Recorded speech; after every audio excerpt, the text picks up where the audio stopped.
Olá, o entrevistado de hoje é o presidente da Câmara Municipal de Uberaba, Fernando Mendes. Mas hoje nós não vamos falar necessariamente de política.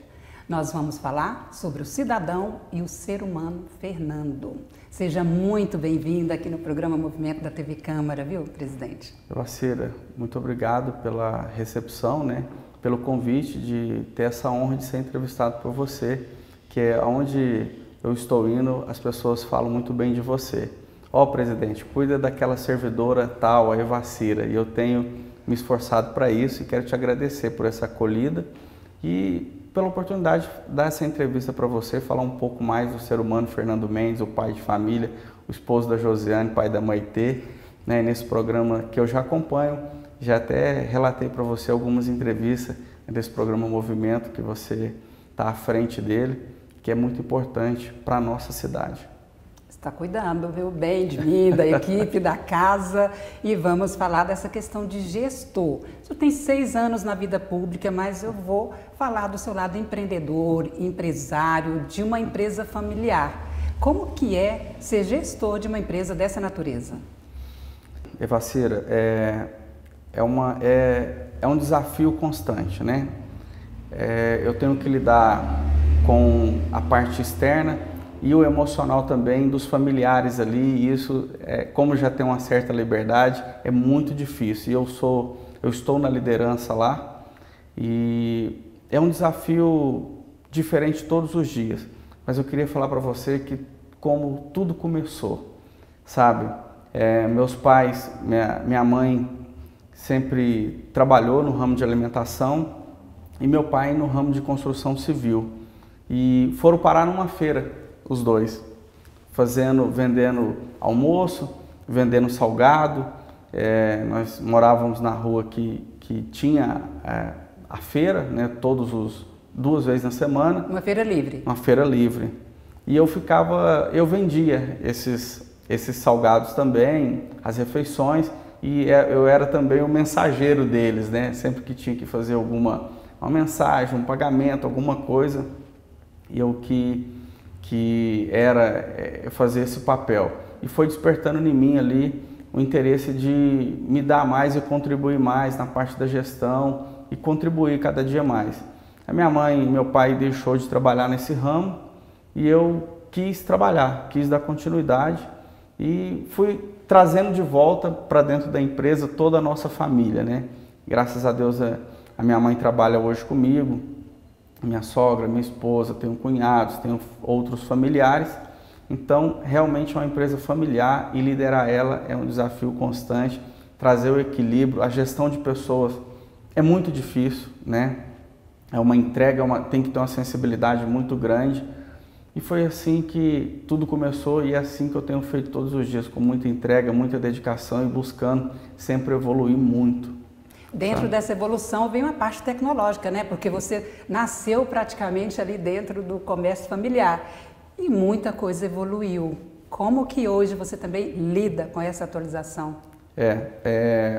Tive que fazer vários investimentos, No começo foi com muito sofrimento, falta de maquinário, falta até dessa tecnologia, não tínhamos nenhum PC, nenhum computador lá para trabalhar, fazer planilha, acompanhar gráfico, nada.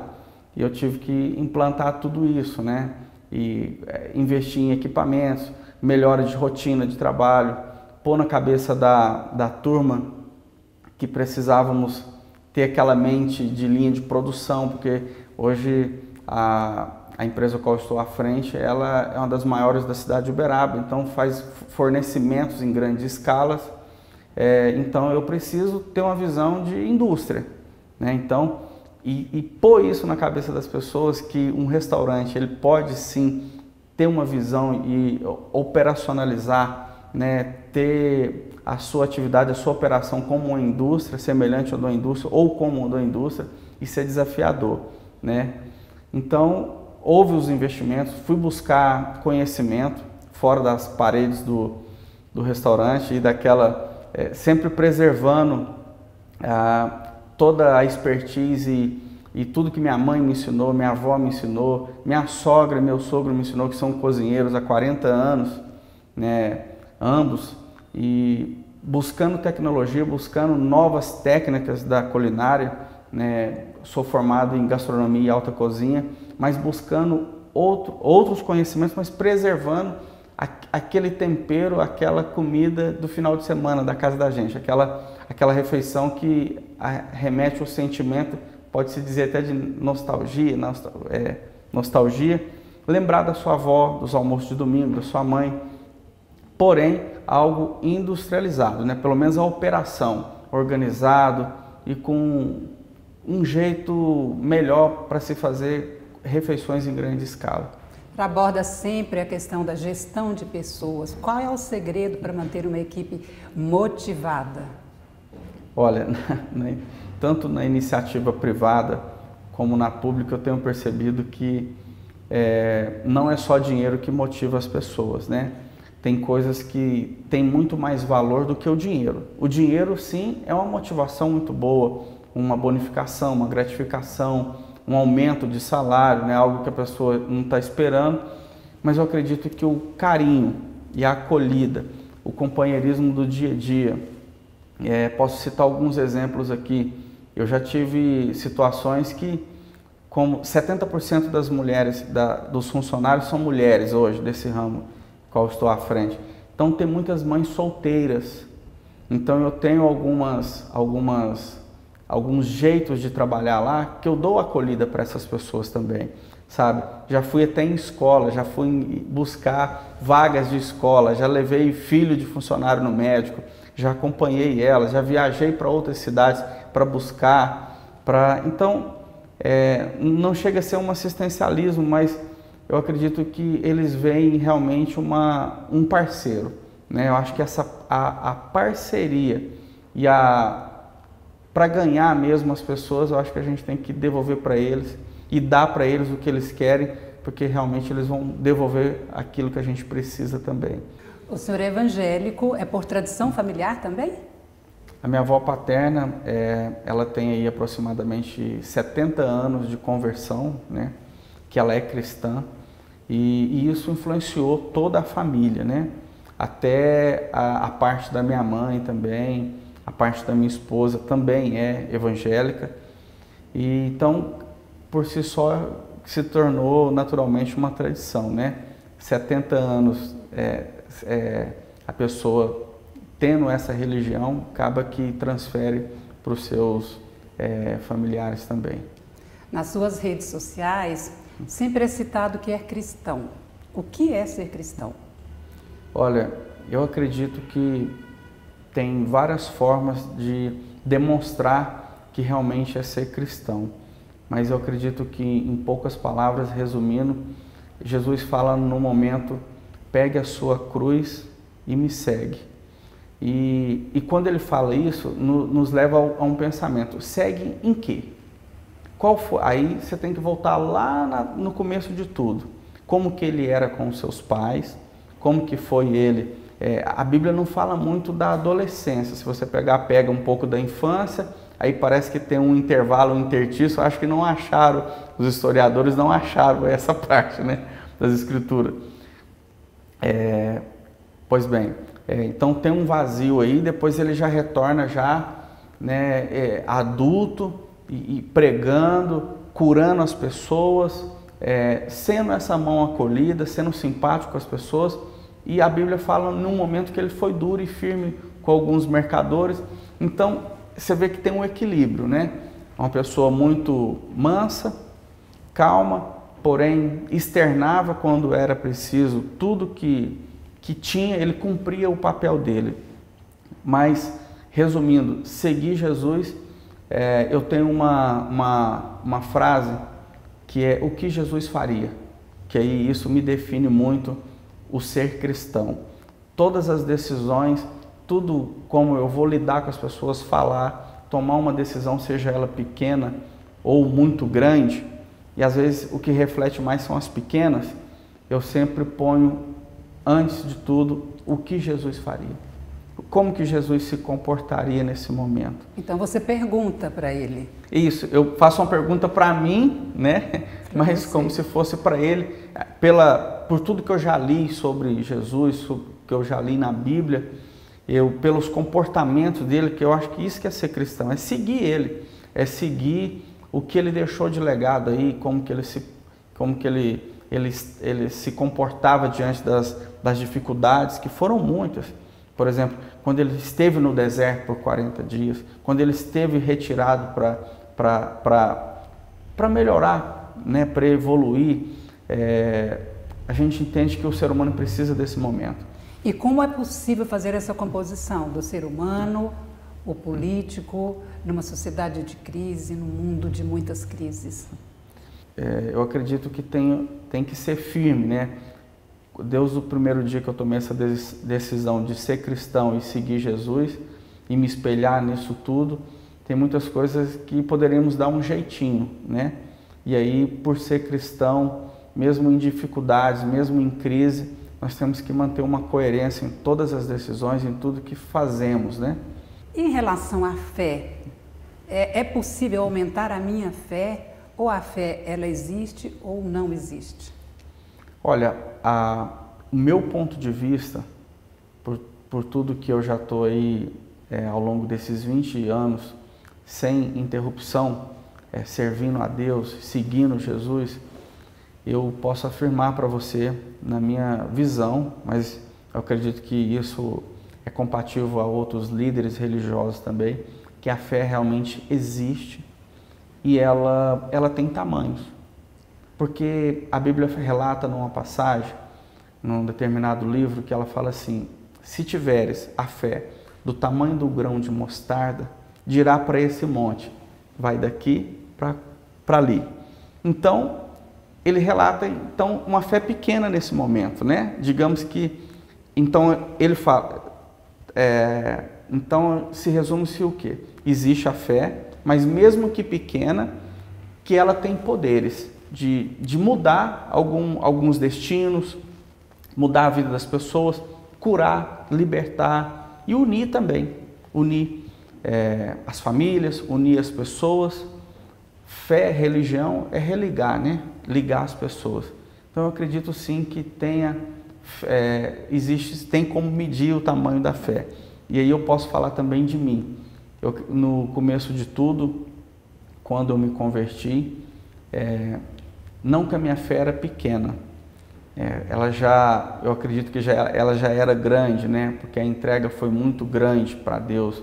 Eu resolvi realmente me converter. Estava indo numa direção e fiz uma conversão de verdade para seguir e obedecer tudo que está na palavra de Deus, as orientações dos pastores, dos bispos, dos líderes religiosos. Então, eu vejo que a minha fé cresceu, sabe? Porque a fé e a dúvida, elas são opostos e são concorrentes. Eu acredito que são concorrentes. E no começo eu tinha a fé, mas em alguns momentos eu tinha algumas dúvidas. E a dúvida acompanha o ser humano pro resto da vida. Mas se você alimentar mais a sua fé, então a fé existe e a fé também tem tamanhos. Você tem que alimentar a sua fé, alimentar o seu relacionamento com Deus. Então eu acredito que você possa crescer ela sim.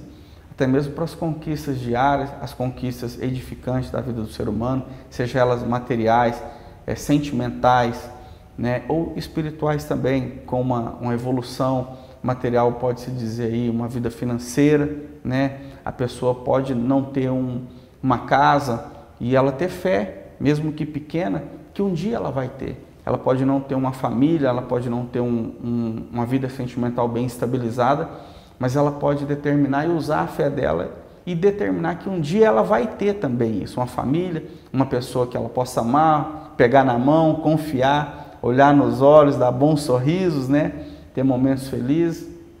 Então, eu demorei, mas a fé existe e a fé tem tamanho sim. Traz uma abordagem também interessante que é sobre a família. Você sempre divulga marido, pai e filho, né? É uma valorização da instituição familiar? Sim. Tudo temos que buscar na Bíblia, né?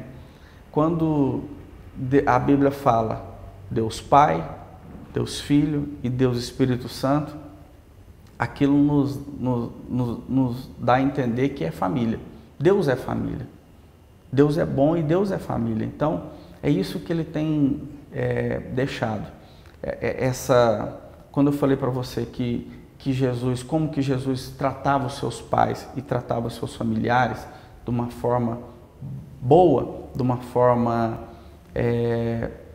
muito amorosa, né? E também os grandes heróis da Bíblia, os grandes heróis da fé, tudo cuidavam muito das famílias. Então, a mensagem de ser cristão é cuidar da família também, é dar cuidado. E aí, eu, na condição de homem e de pai, eu acredito que o dever do pai na família não é só o provedor de alimento. Ele também tem que ter sua participação de cuidar, de proteger sua família, de dar amor, de dar carinho, de olhar nos olhos e dizer que ama, sim, de beijar seus filhos, a sua esposa, os seus familiares. Então, a família é algo que temos que cuidar com muito carinho. E a família é muito delicado, né? A gente falar de família é algo muito profundo. Profundo porque no meu caso, eu tive já a minha família com os meus pais, depois eu casei, era só eu e a minha esposa, né? Tínhamos os familiares também, mas na minha casa, a minha família era só eu e minha esposa por quase 14 anos e não queríamos ter filho, mas sabe que era como se faltasse alguma coisa. E aí entra a fé. Por quê? Minha esposa não queria engravidar, já tínhamos decidido de não ter filhos. E do nada, uma mudança de método, né, por um tratamento que ela estava fazendo, e de um mês ela engravidou. Eu já vinha pedindo isso para Deus, uma forma, porque se eu prometer alguma coisa, eu não volto atrás. E aí, eu ficava sem jeito de abordar isso com ela. Então, minha família está completa agora. Chegou a Maitê. Chegou a Maitê. Dentro desse aspecto e desse sentimento de família, você tem um trabalho também muito grande no voluntariado, que é cuidar dos semelhantes. Quando que isso nasceu? Olha, isso nasceu sempre teve dentro de mim, né? Mas eu sempre me perguntava, gente, por que tanta fome? Por que tantas pessoas sofrendo? Por que tantas coisas ruins na nossa humanidade? E até eu sempre vi, e tem outras pessoas, outras religiões, que fazem o assistencialismo, dá acolhida, mas eu ficava me perguntando e buscando sempre alguma coisa que eu pudesse se encaixar naquilo para contribuir como voluntário. E aos 17 anos, quando eu recebi o convite para ir até a instituição qual eu participo até hoje, ali eu me achei e vi ali oportunidades de ajudar o ser humano, né? Da mesma forma que eu falei que o dinheiro não é tudo, a comida também não é tudo.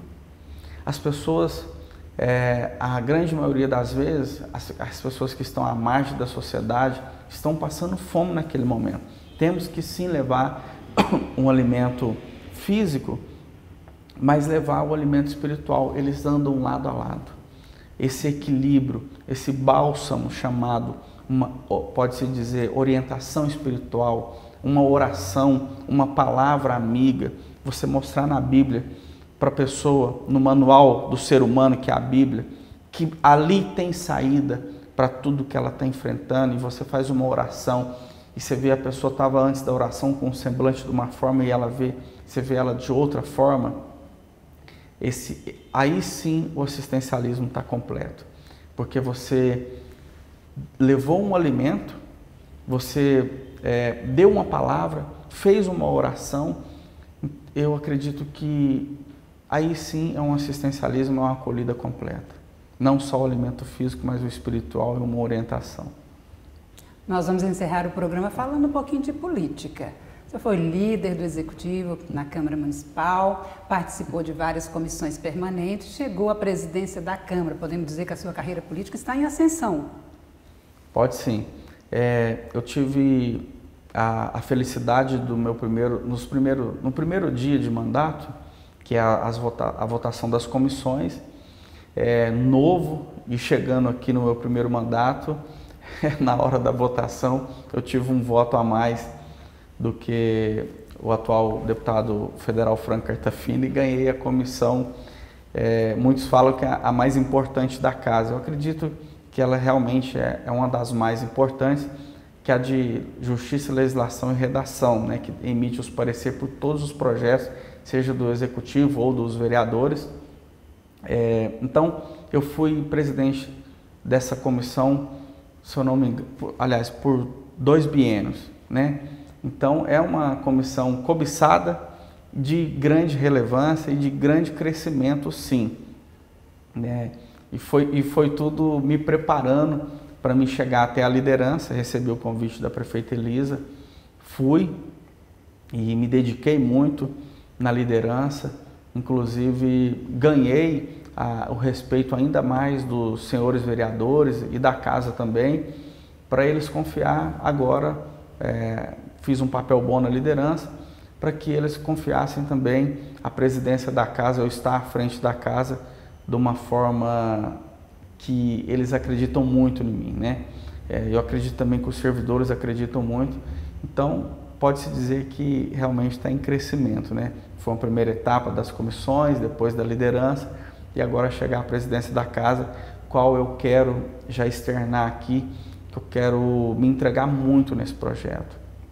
Inclusive, quero realizar tudo que essa cidade merece, tudo que esses servidores talentosos que tem nessa casa, usar muito essa mão de obra, da forma que eu falo usar, é de uma forma respeitosa, é realmente deixar eles manifestar, externar tudo que está dentro deles de bom para essa cidade. Eu acredito muito nos servidores dessa casa, eu acredito muito que nós vamos ter uma sede própria, que nós vamos transformar essa casa em museu daqui a uns dias, mas sobretudo nós vamos cuidar com muito carinho, com muita atenção e dedicação enquanto estivermos aqui, mas com um sonho, um desejo muito grande de levar o poder legislativo para um outro local, ainda maior, com condições melhores de trabalho para os servidores dessa casa e com condições maiores de acolhida aos munícipes da nossa cidade, as pessoas que vêm até a Casa do Povo. Estamos encerrando aqui essa entrevista e na próxima nós vamos falar do presidente político, do vereador, do parlamentar. Muito obrigada, gratidão por estar aqui com essa presença humanizada. Eu acho que antes da senhora encerrar, eu queria fazer uma surpresa para a senhora, né? Acho que a casa toda, pela história da senhora nessa casa e a história da senhora também, todo o trabalho à frente aí, participação do Geoparque, as meninas querem te entregar algo e a senhora acabou de fazer a entrevista, mas eu combinei com algumas pessoas, a senhora vai ser entrevistada também. Eu quero